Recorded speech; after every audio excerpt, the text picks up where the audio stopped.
Shalom Aleichem à toutes et à tous. À la demande de certains de nos fidèles, le sujet de ce qu'on appelle en hébreu la hakarat hatov, reconnaître les bienfaits d'autrui. Chachamim disent que reconnaître ce que l'autre fait de bien à mon égard est une mitzvah extrêmement importante et elle s'applique même lorsque la bonté semble peu importante. Cette notion, elle est marquée dans la paracha de Kitetsé, dans le livre de Devarim, dans le commandement de ne pas repousser le converti égyptien. Car malgré l'atroce esclavage des enfants d'Israël en Égypte, ils ont bénéficié d'un lieu d'habitation.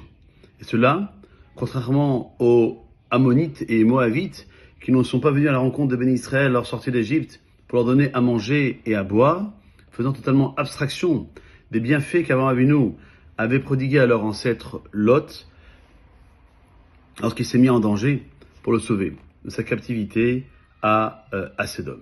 On retrouve cette qualité de hakarat hatov, d'être reconnaissant chez Yosef HaTzadik. Pendant la famine en Égypte, les habitants ont vendu à Pharaon leurs terres en échange de farine pour se nourrir. Cependant, concernant les prêtres d'Égypte, Yosef a refusé qu'ils se démunissent de leurs possessions. Un grand commentateur, le Shla Kadosh, explique son attitude par le fait que, ressentant son honnêteté, les prêtres avaient pris sa défense lors du jugement au sujet de l'accusation de la femme de Potiphar et ont proposé d'emprisonner Yosef plutôt que de le tuer.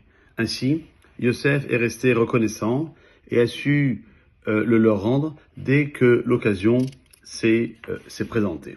Moshe Rabbeinu a manifesté également sa reconnaissance à son beau-père lorsqu'il a demandé la permission de le quitter pour accomplir la mission de délivrer le peuple d'Israël sur l'ordre de Dieu. En effet, fuyant l'Égypte, Moshe Rabbeinu s'était réfugié à Midian chez Yitro, qui lui avait ouvert sa porte. Moshe ne se voyait pas partir sans son autorisation, tant sa gratitude était grande. Au moment de la plaie du sang, ainsi que celle des grenouilles, pour lesquelles il fallait frapper le Nil avec le bâton de Moshe, ce fut Aaron qui en était chargé et non Moshe, car ce dernier était redevable à ce fleuve qu'il avait protégé lorsque sa sœur Myriam l'y avait déposé dans son berceau de jonc et qu'il avait ainsi été sauvé. Moshe n'a pas frappé aussi la terre pour déclencher la plaie des vermines, car lorsqu'il avait tué l'Égyptien qui brutalisait un Juif, il l'a enterré et cela l'a sauvé. De même qu'Akadosh Baruch Hu lui a ordonné de se venger des Midianim qui avaient fait fauter les bénis Israël, ce qui a entraîné la mort de 24 000 personnes d'entre elles, Moshe a délégué 1000 soldats par tribu accompagnés de Pinchas, parachat de Matot, qu'on lira dans quelques semaines pour conclure le livre de Bamidbar, mais lui-même n'est pas sorti en guerre par reconnaissance pour l'accueil dont il avait bénéficié sur la terre de Midian lors de sa fuite en Égypte. Et Rabbi Shimon Yochai a contribué au bien-être des habitants de Tibériade en dévoilant la localisation des lieux impurs de la ville. Il a fait par reconnaissance aux eaux thermales de la ville qui avaient guéri ses plaies causées par ces nombreuses années passées dans la grotte. Il y a beaucoup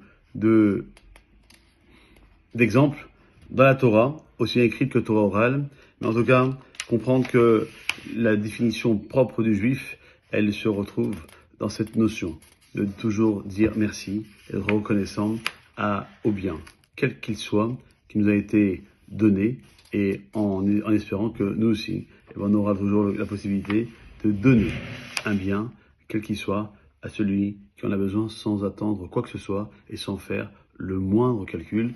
Alors qu'un jour, nous donne toujours cette possibilité de s'y retrouver dans ces situations. Passez une bonne journée.